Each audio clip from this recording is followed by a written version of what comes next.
ونستعينه ونستغفره ونؤمن به ونتوكل عليه ونعوذ بالله من شرور أنفسنا ومن سيئات أعمالنا من يهده الله فلا مضل له ومن يضلله فلا هادي له ونشهد أن سيدنا وسندنا وحبيبنا ومولانا محمدا عبده ورسوله أرسله بالحق بشيرا ونذيرا بين يدي الساعة من يطع الله ورسوله فقد رشد ومن يعصمهما فإنه لا يضر إلا نفسه ولا يضر الله شيئا أعوذ بالله من الشيطان الرجيم بسم الله الرحمن الرحيم إنا نحن نزلنا الذكر وإنا له لحافظون صدق الله مولانا العظيم وصدق رسوله النبي الكريم ونحن على ذلك لمن الشاهدين والشاكرين والحمد لله رب العالمين. وہ معزز کے زمانے میں حامل قرآن ہو کر قرآن ہو کر ہم ذلیل اور خوار ہو گئے تارک قرآن ہو کر. واجب الاحترام علماء کرام بالخصوص حضرت مولانا مفتی محمد طیب مطہر صاحب جن کی چھوٹی سی دعوت پر میں یہاں تشریف لایا ہوں. بیان کرنا علماء کا کام ہے. مجھ سے قبل حضرت مولانا عمران شاکر سواتی صاحب نے بڑے مخصوص انداز سے بہترین انداز سے بیان کیا اور ایسا نچوڑ بیان کیا کہ اس کے بعد میں یہ سمجھتا ہوں کہ کچھ بولنا یہ اضافہ ہو جائے گا، کیونکہ مجھ کے میرے بعد فخر سعادت حضرت مولانا پیر محمود حسن شاہ صاحب بھی تشریف لائیں گے، ان کا بھی خصوصی بیان ہونا ہے. بہرحال صرف اپنی حاضری لگا کر انشاءاللہ آپ سے اجازت چاہوں گا. سب سے پہلے تو مبارکباد کے مستحق ہیں، وہ بچہ بھی مبارکباد کا مستحق ہے جس نے اس قرآن کریم کو اپنے سینے پر محفوظ کیا، یاد کیا. اور ساتھ ساتھ مبارکباد کے مستحق ہیں ان کے والدین کرام اور اساتذہ کرام جنہوں نے رات دن محنت کر کے ان کو حافظ قرآن بنایا. اور یہ قرآن کریم کا حفظ کرنا یہ بہت بڑی نعمت ہے. ہم اس کو بہت معمولی سمجھتے ہیں. آپ کو پتہ ہے کہ دنیا کے اندر جہاں جہاں مسلمان آباد ہے وہ اگر خوش ہے تو اس قرآن کی وجہ سے خوش ہے. وہ اگر سکون میں ہے تو اس قرآن کی وجہ سے سکون میں ہے. کفار نے یہودیوں نے بڑی سازشیں کی کہ مسلمانوں کو تنگ کرو، پریشان کرو تاکہ یہ اسلام چھوڑ دیں، یہ دین چھوڑ دیں، یہ قرآن چھوڑ دیں. سب سے پہلے جس طرح ہمارے ملک کے حالات ہیں، یعنی معاشی اعتبار سے ہمیں کمزور کیا، ہمارے کرنسی کو اتنا گرایا کہ یہ ہمارے محتاج ہو جائے. اور جب یہ ہمارے پاس آئے ہم کہیں گے قرآن کو چھوڑ دو تو ہم آپ کو مالی تعاون بھی کریں گے، یعنی آپ کو سب کچھ لیں گے، قرآن کو چھوڑ دو. کیوں؟ کیونکہ کفار کو پتہ ہے کہ مسلمانوں کے پاس یہ جو طاقت ہے نا، ان کو اگر جنگل میں بٹھایا جائے اور یہ قرآن کی تلاوت کریں گے تو ان کو جنت میں بھی سب کچھ ملے گا، سکون بھی ملے گا، رزق بھی ملے گا. ہمارے یہاں معاشی حالات خراب ہے، لیکن ہمارے مائیں بہنیں گھر کے اندر تلاوتیں کرتے ہیں، وظائف کرتے ہیں، معمولات کرتے ہیں، اس کی وجہ سے ہمارے گھر کا ماحول چلتا ہے اور ہمارے گھر کے اندر رزق کی تنگی نہیں آتی۔ دنیا پریشان ہے ہمارے ملک پر کہ اتنا قرضہ، اگر اس قرضے کو ایک ایک پاکستانی پر ڈیوائڈ کیا جائے تو ہر ایک بچہ مقروض ہے، لیکن پھر بھی پاکستانی ماشاءاللہ اتنے خوش ہے کہ دنیا کے اندر جہاں پہ جائے پوری دنیا پاکستانیوں کو جانتی ہے۔ کیوں بھائی؟ کیونکہ ان کے پاس قرآن کی دولت ہے۔ کفار نے ہر قسم کی سازش کی لیکن ان کو کامیابی نہیں ملی۔ ان کو قرآن ان کے لیے ایک چھڑ بن گیا، اور اتنا چھڑ بن گیا کہ وہ کہہ رہے ہیں کہ ہم دن رات محنت کرتے ہیں کہ مسلمان پریشان ہو، بے چین ہو، مقروض ہو، مالی پریشانی ہو، لیکن یہ نہیں ہوتے۔ کیوں؟ ان کے پاس قرآن ہے۔ چلو آؤ اس قرآن کو چلا دیتے ہیں۔ آپ نے سنا ہوگا گزشتہ دنوں سویڈن والوں نے کیا کیا؟ قرآن کو جلا دیا۔ ارے بیوقوف، قرآن کو جلانے سے قرآن ختم نہیں ہو جاتا، کیونکہ قرآن ہمارے بچوں کے سینوں میں محفوظ ہو گیا۔ کہہ دو سبحان اللہ۔ قرآن ہمارے بچوں کے سینوں میں محفوظ ہو گیا، اور قرآن ہمارے لیے ایسے ہو گیا کہ ہم قرآن کے بغیر رہ نہیں سکتے۔ اب ملک کی سیاست ہوتی ہے، مفادات ہوتے ہیں، ان کا کام کیا ہوتا ہے؟ وہ احتجاج کرتے ہیں اس ملک کے خلاف۔ دنیا نے احتجاج کیا کہ بھئی یہ معاملہ روک دو۔ میری اور آپ کی کیا حیثیت ہے؟ ہم یہاں پر باہر روڈ پہ کھڑے ہیں، روڈ بند کر دیں، میرے بھائی ہم بھی احتجاج کر رہے ہیں۔ کیا احتجاج کر رہے ہیں؟ وہ جو ہزار میل دور ملک ہے انہوں نے ہمارے قرآن کو جلایا۔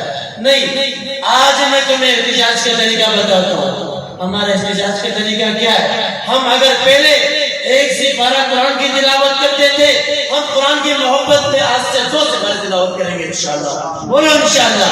آج سے بعد ہم قرآن پہ اور زیادہ محنت کریں گے، قرآن پہ عمل کریں گے، کیونکہ اللہ کا کلام ہے۔ ہم دل کھول کر اس پہ عمل کریں گے۔ کفار اگر چلتا ہے چلے، ہم اس کو اور چلائیں گے۔ اس قرآن کی برکت سے ہزاروں میل دور بیٹھ کر اس کی تلاوت کر کے اپنے گھر کے اندر سکون بھی حاصل کریں گے، اور 1000 میل دور اس شیطان کی اولاد، اس کی دادا کو بھی جلائیں گے، اس کی اولاد کو بھی جلائیں گے انشاءاللہ۔ کریں گے انشاءاللہ۔ اور آج ایک اور عزم کرتے ہیں۔ وہ عزم کیا ہے؟ آج یہ عزم کرتے ہیں، اے کفار، اے ابلیس کی اولاد، اگر تجھے قرآن سے تکلیف ہے تو پہلے تو میں گھر کے اندر ایک حافظ قرآن بناتا تھا، اب اگر میرے گھر میں 3 بچے ہیں تو تینوں کو انشاءاللہ حافظ قرآن بناؤں گا۔ سب کو انشاءاللہ تیار ہے اس کے لیے؟ بھی قرآن ہمارے پاس ایک ایسی دولت ہے، ایسی نعمت ہے کہ جب تک یہ قرآن کریم اس کو ہم پڑھیں گے، سینے سے لگائیں گے، یار پڑھنے کی دور کی بات، ہم مسلمان ہیں، ہم تو قرآن کریم پر ایمان رکھتے ہیں، اس کے باوجود ہم قرآن کریم کے اوپر سے کام لیتے ہیں۔ ہمارے یہاں لڑائی جھگڑے ہوتے ہیں، جب کوئی اپنی غلطی نہیں مانتے کہتے ہیں لا قرآن لا، اور مسلمان جو ہوتے ہیں جو غلطی پر ہوتے ہیں وہ اپنے غلطی تسلیم کرتے ہیں، نہیں قرآن پڑھنے لاؤ میں تسلیم کر دیتا ہوں۔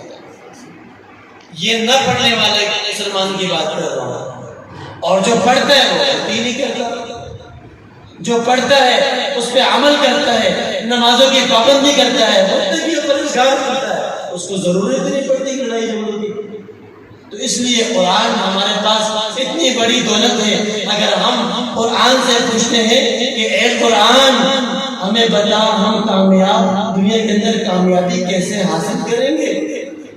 ہم معاشی اعتبار سے کمزور ہیں، ہمیں معاشی اعتبار سے کیسے کامیابی ملے گی؟ کیونکہ قرآن ہمیں معاشی کے اعتبار سے تجارت کے حوالے سے ہمیں بتاتا ہے۔ اب اسکولوں کے اندر بچے جاتے ہیں، کالج کے اندر جاتے ہیں، یونیورسٹی کے اندر جاتے ہیں، وہ لیکچرار بنتے ہیں، اور جب وہ فارغ ہوتے ہیں ان کو کوئی بلاتا ہے بھئی آؤ ہماری یونیورسٹی میں پڑھاؤ۔ اب ان کے پاس ہے نا میں فاضل یونیورسٹی کبھی میں تو اچھی یونیورسٹی کا فاضل ہوں، ٹھیک ہے میں پڑھاؤں گا، لیکن میری ڈیمانڈ ہے، کیا ڈیمانڈ ہے؟ میں 2 لاکھ 3 لاکھ تنخواہ مانگا۔ وہ کہتے ہیں یار یہ تو اچھی یونیورسٹی کا فاضل ہے، چلو آ جاؤ آپ 3 لاکھ لو لیکن آ جاؤ۔ اس کے مقابلے میں قرآن کریم پڑھانے والا اس کو ہم بلاتے ہیں، پہلے اس کا ہم پورا قرآن مجید سے اس کا امتحان لیتے ہیں، ٹیسٹ لیتے ہیں کہ اس کو قرآن مجید آتا ہے نہیں، ہمارے بچوں کو پڑھا بھی سکتے ہیں نہیں۔ جب اوپر سے نیچے آخر سارا الف سے والناس تک پوچھنے کے بعد اس کو پوچھتے ہیں ٹھیک ہے آپ کو ہم نے پاس کر دیا، آپ ہمارے بچوں کو تعلیم دے سکتے ہیں۔ قاری صاحب پوچھتے ہیں ہماری سیلری کیا ہوگی؟ کہا 10,000۔ وہ کہتے ہیں یہ تو کم ہے، چلو 15,000۔ نہیں یہ بھی نہیں، آپ کو ثواب نہیں چاہیے؟ قاری صاحب کہتے ہیں ہاں یہ بات تو ہے، چلو ثواب ہے۔ تو کبھی بھی لیکچرر چھوٹی تنخواہ میں اپنے علم کو ٹرانسفر نہیں کرے گا، لیکن قاری صاحب اپنے علم کو ٹرانسفر بھی کرے گا، ساتھ ساتھ 24 گھنٹے کی محنت بھی کرے گا۔ یہ حفظ کرانا اتنا آسان نہیں ہے۔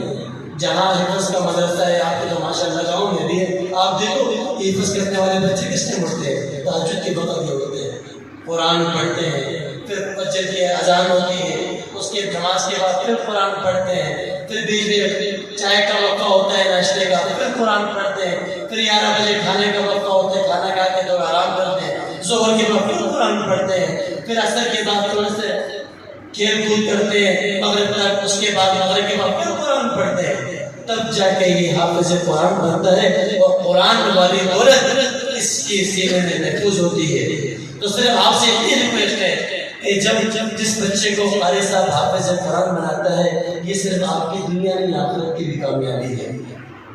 آپ کے گھر میں اگر حافظ قرآن ہے، قرآن کی تلاوت کرنے والا موجود ہے، تو آپ کے گھر میں وہ والی پریشانیاں نہیں ہیں جس گھر کے اندر قرآن نہیں پڑھنے والے نہیں ان کے گھروں میں ہیں۔ آپ کے گھروں کے اندر وہ بیماریاں نہیں جو قرآن نہ پڑھنے والوں کی گھروں میں ہیں۔ تو پھر کیوں نہ اتنی بڑی نعمت آپ کے گھروں میں آتی ہے ایک قاری صاحب کی برکت سے، تو آپ اس کی حوصلہ افزائی کے لیے اس کا احترام بھی کیا کریں، اس کا خیال بھی کیا کریں، کیونکہ وہ آپ کی دنیا اور آخرت، آپ کے بچوں کا مستقبل، یعنی ہم کہتے ہیں کہ دنیا کے اندر سب سے کامیاب شخص وہ جس کا مستقبل اچھا ہو جاتا ہے۔ تو میں یہ سمجھتا ہوں کہ اگر مستقبل سنوارنا ہے تو وہ قرآن کے بغیر ناممکن ہے۔ سب سے پہلے اپنے 6 فٹ کے جسم کے اندر ہم نے قرآن کو، اسلام کو نافذ کرنا ہے۔ اسلام کیا ہے؟ قرآن ہے، قرآن کو سمجھنا ہے، اس پر عمل کرنا ہے، یہ ہم نے اپنے 6 فٹ کی جسم کے اندر نافذ کر دیا۔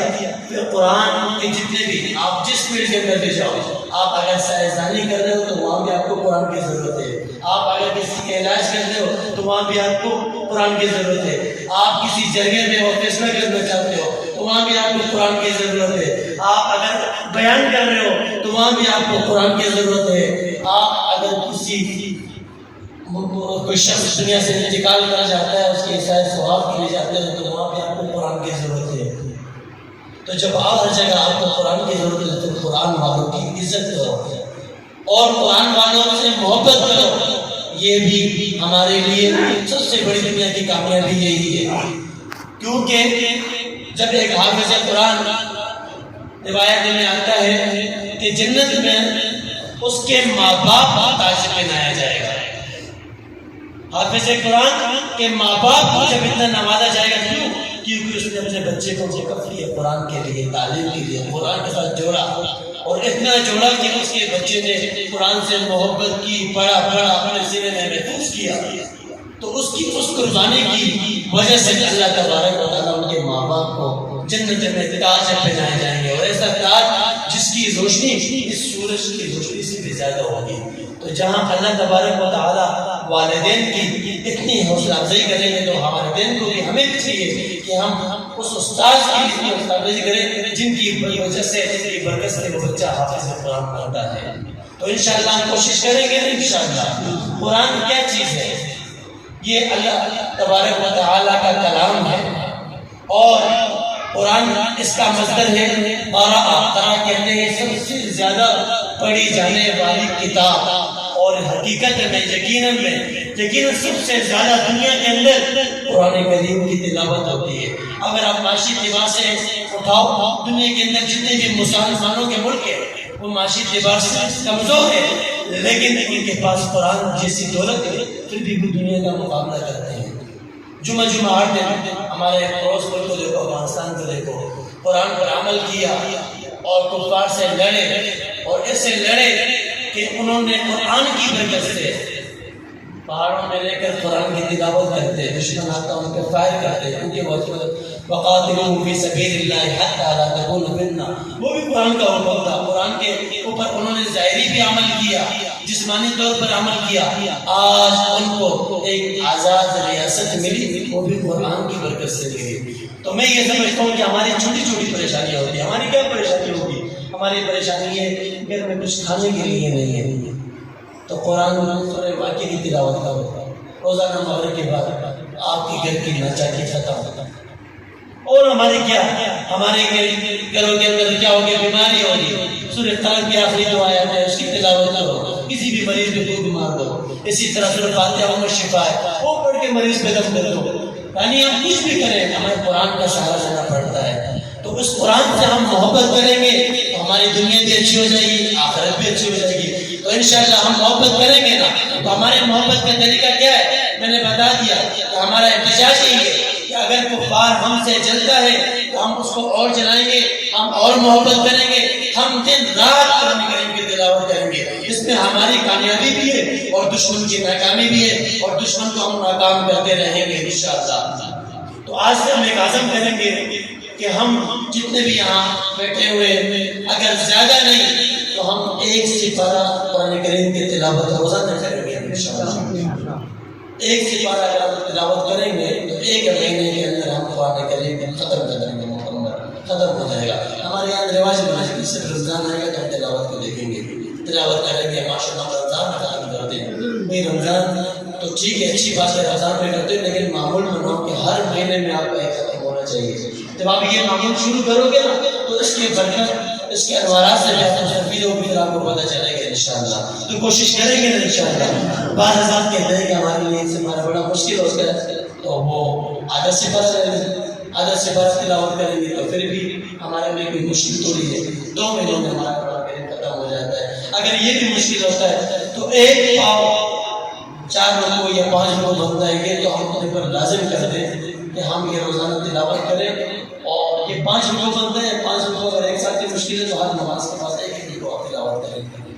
اس طرح آپ کا دن میں 5 رکوع بن جاتا ہے، جس کو ایک پاؤ کہا جاتا ہے، اور اس طرح آپ کا 4 دن میں سے 12 مکمل ہوتا ہے، اور 4 مہینے میں آپ کا قرآن کریم ختم ہوتا ہے۔ تو انشاءاللہ کون کون اس کا ارادہ کرے گا، کوشش کرے گا اس پر عمل کرے گا، تو تمام آزاد کا ارادہ ہے نا انشاءاللہ، اور اس پر عمل کریں گے تو اس کا فائدہ بھی ہمیں ہے۔ کیوں؟ قرآن کریم یہ ہمارے لیے عبادت ہے، ہم اس کی تلاوت کرتے ہیں تو ہمیں ثواب بھی ملتا ہے۔ ایسا نہیں ہے اب انگلش کی کتابیں ہم پڑھتے ہیں، دنیا میں فائدہ ہو سکتا ہے، لیکن قبر کا یا آخرت کا کوئی فائدہ نہیں ہے۔ لیکن دنیا کے اندر ہم قرآن مجید کی تلاوت کرتے ہیں، دنیا میں بھی فائدہ ہوتا ہے اور قبر میں بھی فائدہ ہوتا ہے اور آخرت میں بھی فائدہ ہے۔ کیوں؟ قبر میں بھی یہ ہماری سفارش کرے گا، آخرت میں بھی یہ ہماری سفارش کرے گا۔ تو اس لیے قرآن سے لگا دو، ایسے لگاؤ، قرآن سے لگاؤ کہ ہم دن رات چلتے پھرتے ہم قرآن کی تلاوت کریں اور قرآن پڑھنے والے بن جائیں۔ تو جب ہم اس طرح قرآن پڑھیں گے تو قرآن کے اندرات ہمیں ملنا شروع ہو جائیں گے، تو دنیا کی کوئی بھی پریشانی ہمیں پریشان نہیں کر سکتی ہے۔ تو جو کچھ کہا گیا سنا گیا، اللہ تبارک و تعالیٰ عمل کرنے کی توفیق عطا فرمائے۔ وآخر دعوانا الحمدللہ رب العالمین۔ میں پھر ایک بار والدین کا بھی بڑا شکریہ ادا کرتا ہوں جنہوں نے اپنے بچے کو حافظ قرآن بنایا، اور مبارکباد کے مستحق اساتذہ کرام، اور بالخصوص ہمارے مفتی محمد طیب صاحب جنہوں نے ماشاءاللہ ختم قرآن کی عظیم الشان محفل کا انعقاد کیا، اس پر ضرور مبارکباد پیش کرتا ہوں۔ اللہ تبارک و تعالیٰ ان کی محنت کو، ان کی کوشش کو اپنے دربار میں قبول و منظور فرمائے۔ وآخر دعوانا الحمدللہ رب العالمین۔